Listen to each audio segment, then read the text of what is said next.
You know, and I was saying how you got the lapels on there, and they're always going crinkle, crinkle, crinkle. But the worst thing to do, and this has actually happened to me, is you're giving a talk with a lapel mic on, and you got a room full of people there, and you think you've turned it off during the break, and then you go to the bathroom, and you haven't. And so you get in the bathroom, you go, oh, God, what a bunch of assholes out there today. And you're going, oh, God, man, I thought I was going to die. Yeah. And this is all, of course, coming over, 50,000 watt PA system back in the room, Perfect. Until somebody comes and goes, dude, you go, what? They go, your mic's on, you go, oh, crap. And then you have to come back to that same room full of people, go, hi. The best way to deal with that would be to come back and put that hat on. The best way would be to come back and go, hey, who borrowed my microphone during the break? Hey, That's right. Who took my microphone? Who took my microphone? You didn't really put that thing back up. Yippee-I-O-tie-A. All right, Warren. Well, it's your head. It's your head, not mine. Okay, well, we have a follow-up segment, the last portion of the interview, informational interview. Great stuff, with PhD Wrench Steve Ruby. And we'd like to get to that. We've got a lot more information. And so let's run that right now. Yeah. Finish that up and see what Steve's got for us. Are you new to the world of choppers and don't know where to start? Bike need fixing and Brian need a tune-up? Well, Trash will give you a first-class education in Choppers 101. He will show you how to get the job done right in this week's edition of The Equipment Shed. Where are you going? The Equipment Shed.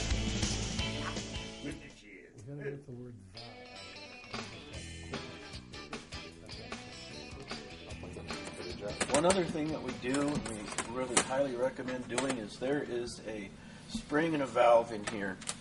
This is a pressure relief valve, and we always change that. We take the tool, another specialized tool, take that out, change it, and I also have a tester that bolts to this plate with a gauge on it. I can tell when this opens, just having it set right there on the bench.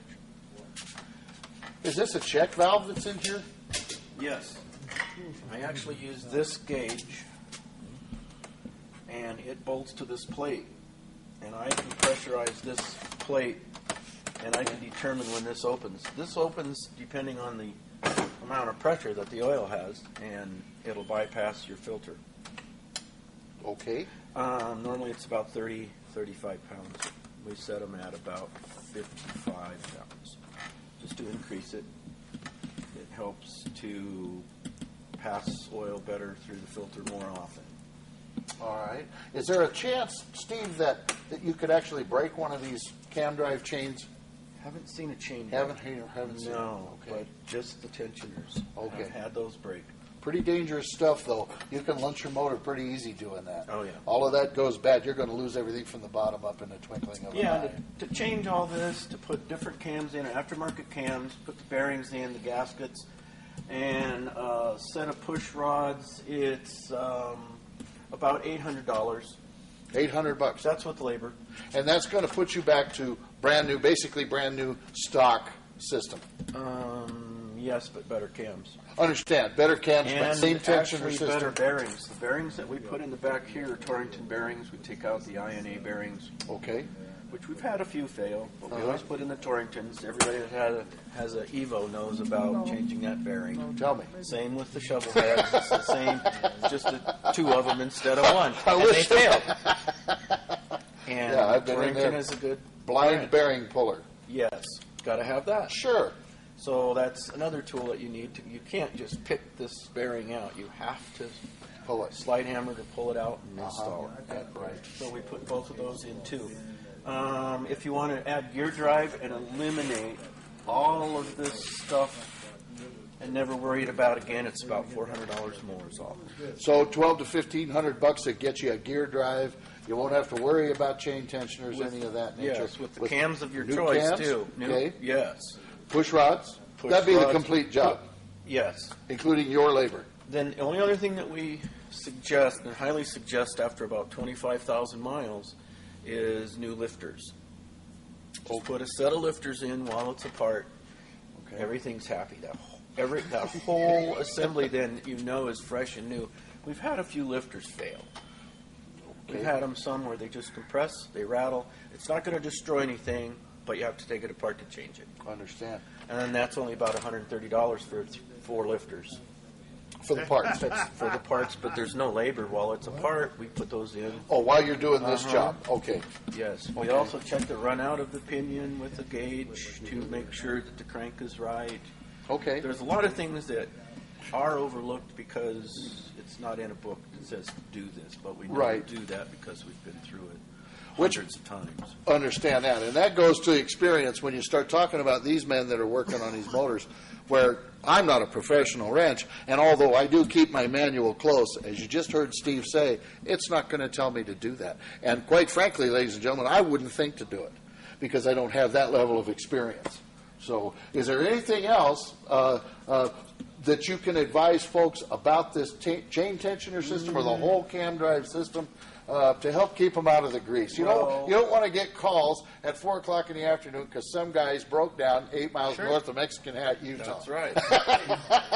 It does happen, but it's not fun. I know. We've all been there. And yes, the bikes are much better than they used to be. You don't see as many people broke down alongside the road. Right. It still happens. Yes, it There's does. cell phones now, too. I would recommend this being checked no later than 20,000 miles. Well, you'll be seeing my white blood pretty soon then. Yes, it just don't take the chance, and there's no other insurance. You can't buy insurance unless it's towing. Right.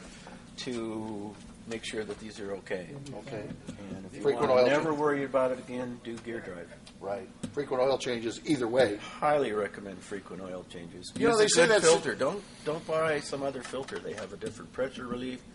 They're not exactly. If they're for a motorcycle, I'm saying okay, go ahead. But don't buy something off the shelf that fit a Toyota or something. Understand because that. it's $2 cheaper. If that's all you care about your bike, I guess I don't care. Go ahead. Well, I've been But told don't that call me Saturday and say it broke. when you're 8 miles north. Yeah, now I've been told that the oil filter for a twin cam is actually different than that for an Evo. Yes. it Okay. is. So spend the money, get the right filter, use good oil. Now, even though they tell you that synthetic can go X number of thousands of miles, I'm still changing it between 2,500 and 3,000. That's good. I think we're pushing them to 5,000 Okay, on the pure synthetics, okay. and seem to have no problems with it. What about a synthetic? It'll also take more heat. Right. You know, that's important. And the failure rate of the oil when the heat increases is dramatic on fossil fuel oil. Okay, The synthetic can stay right in there and keep fighting for your motor. okay. It's such cheap insurance, I can't. I have a Say personal enough about affinity for Valvoline. And that's okay. Good Whatever stuff. your brand is, Okay. I can't say that it's good All or right. bad, but if it's synthetic, they're all in the game now. Okay. So do it. Well, there you have it. Keep your oil fresh. Use the proper filter. Definitely spend a couple extra bucks. Buy the black one if you have to. It's $2 cheaper than the chrome one. There you go. Personally, I like the chrome. They say chrome don't get you home, but it will get you laid. That's my what I've big heard. deal. Yeah. However, keep your oil. And when you get 25, 30,000, bring that into Steve. Somebody.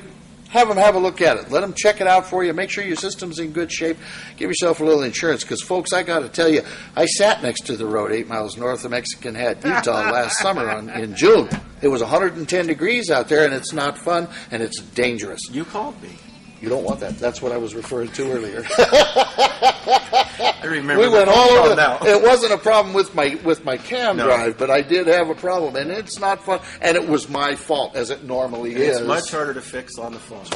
Oh, it's impossible. Yes, so. It's impossible. So there you have it. Steve, I want to thank you. Thank you, Dave. Good information. Rod, I hope we answered your question, and send us anything else you want to know. If I don't know the answer, like I just demonstrated, I'm going to go to the people that do Or know. give This us a guy's call. one of the best. Yeah. He's one of the best. So, again, for Speed Wrench, okay, come on down. Bring your bike down. Let them have a look at it. Tune it for you. Dyna-tune it and make it run as good as it will. Speed Wrench, for those of you not in the Denver area, this is a local shop here in the Denver area. It's located basically 70th and Washington.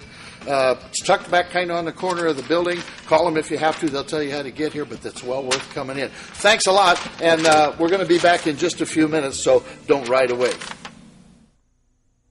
All right, there you have it. The end